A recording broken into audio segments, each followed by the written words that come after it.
Today's MMA T Company fight preview is with newly signed professional MMA fighter Ryan Charlebois. Ryan is 2-0 as a professional MMA fighter. He'll be fighting next weekend. That's going to be April 30th at LFA 106 against Joseph Galaviz, who is 2-2. Ryan, thanks for joining us today. How are you feeling going into this fight? I'm good, man. Thank you for having me. I feel really good. It's been a long camp. It feels like, just with the COVID and everything, just kind of been like training nonstop with no like real end in sight. But it's good to have an opponent now and ready to go.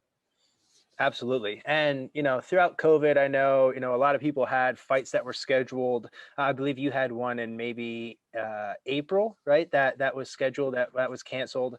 So how did you handle the really not knowing of what was going to happen, if we were going to have fights again? When am I going to fight? How was that for you? At first it was pretty stressful. I guess you could say like all the fighters. As soon as the gyms kind of opened back up, made things a little better when we could like get back to training. And then as soon as the events started coming, that was pretty much, we were good to go back in it. Crowd or no crowd, you know what I mean? As long as there's fights going on, I'm happy to compete. So. Absolutely. And then you did come back, you fought in July, end of July, and you had a a finish in the first round, so that had to feel good. But it is a little bit of a different atmosphere, right? There are no fans, lots of COVID testing, different protocols before the fight. So what's the experience like going from someone who fought, pre-COVID, decent amount of amateur fights and your pro debut to going then fighting for LFA and going through all of these different things before the fight? Yeah, man, it was definitely different. I can't say I minded it too much, to be honest with you. LFA did a really good job of like making everything feel very professional. So everything like leading up to the fight pretty much felt the same. Obviously the COVID tests are different, but as far as pre-fight physicals and stuff, you know how that goes. So, and then the fight itself, I mean, I think like the only time I really felt the difference was like the walkout. And that was just, obviously it's a little quiet, no fans or anything. But once you get in the cage, I feel like it's pretty much the same, especially when the lights get on. You usually can't, or I can't anyway, notice the crowd too much anyway at that point. Yeah, absolutely. And, some people say that when they're fighting, they don't really hear the crowd. Other people do. So, everybody's kind of had a different reaction, a different kind of preference when it comes to these fights without fans. But everybody I've talked to kind of said the same thing as you, right?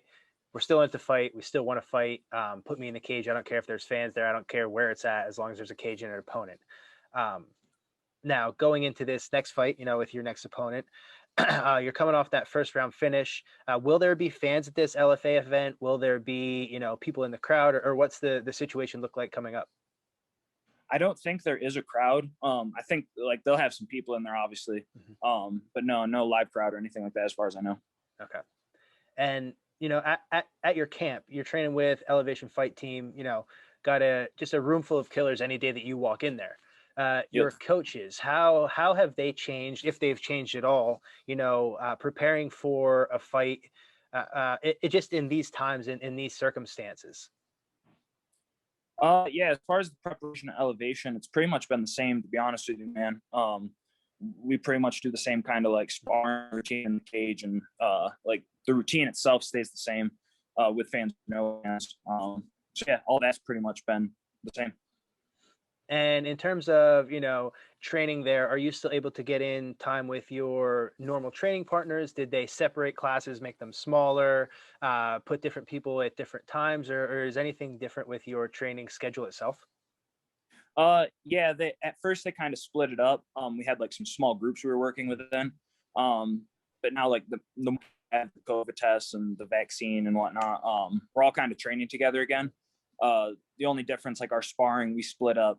Like there's a group that goes up to welterweights, and then welterweights up to the heavyweights, and the females, they do their own group. So we're just kind of like trying to, play it safe and do what we can do. Sure. Yeah. And, it's one of those things that you do what you have to do to get back to the cage, right? So if you got to split up in small groups, if you got to change training times, different things like that, it's something that I think everybody kind of now a year in has adapted to, and seems like it's pretty smooth sailing for most gyms. Yeah, for sure. And talking about your fight coming up, you said your opponent is 2-2. Wanted to get your take on just how you think this fight's going to go. How you feel game planning. What his strong suits are. Where do you think he would like to take the fight? Talk me through where your head's at right now, about a week out.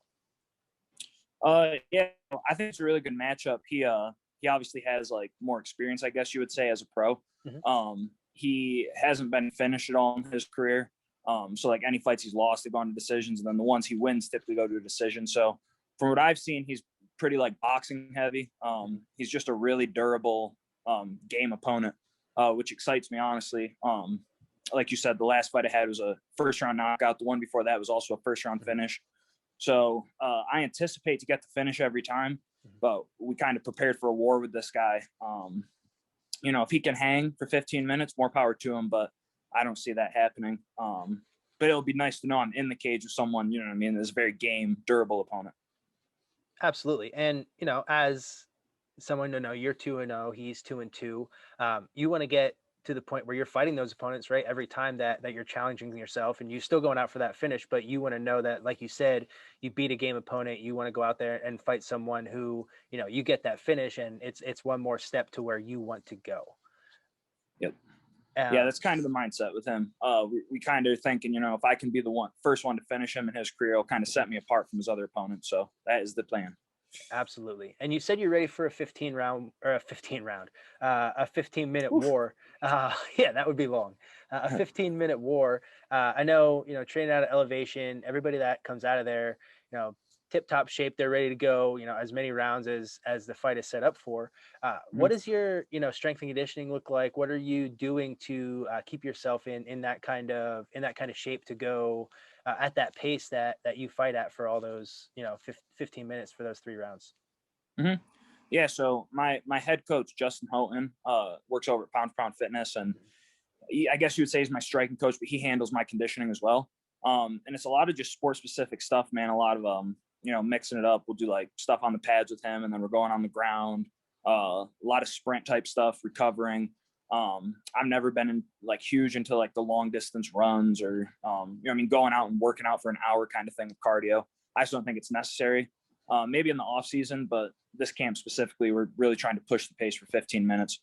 So we can expect that, when you get in the cage next weekend, you're going to be, in this guy's face, you're going to be pushing the pace and making him uncomfortable this entire fight. Oh yeah, I think it kind of goes with my fight style. I don't really like taking back steps too much. And then, to have the conditioning with an opponent who's durable like this, I think is going to be very key. Awesome. Well, Ryan, we're excited to see you fight. We're excited to have you part of our team.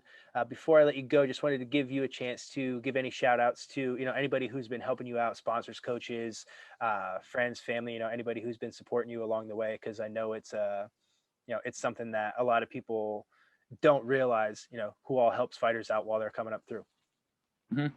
Yeah, I mean, I would love to shout out my management, Sucker Punch. They hooked me up with you guys, obviously, and kind of given me these LFA opportunities, I feel like. So I'm super thankful for that. My whole team over at Elevation, I think it really helps being able to train with some of the top guys in the world, pick their brains about the sport. And then my family back home, a lot of people don't know I moved away from home at a young age to like pursue this. And they've been nothing but supportive the whole time. So can't thank them enough. Awesome, Ryan. Like I said, we're looking forward to seeing you back in the cage next weekend. That's going to be LFA 106. And you will be fighting on April 30th. That's going to be Friday night. Ryan Charlebois, good luck, and we'll see you on the other side. Thank you, man. Thank you for having me. All right. Thank you.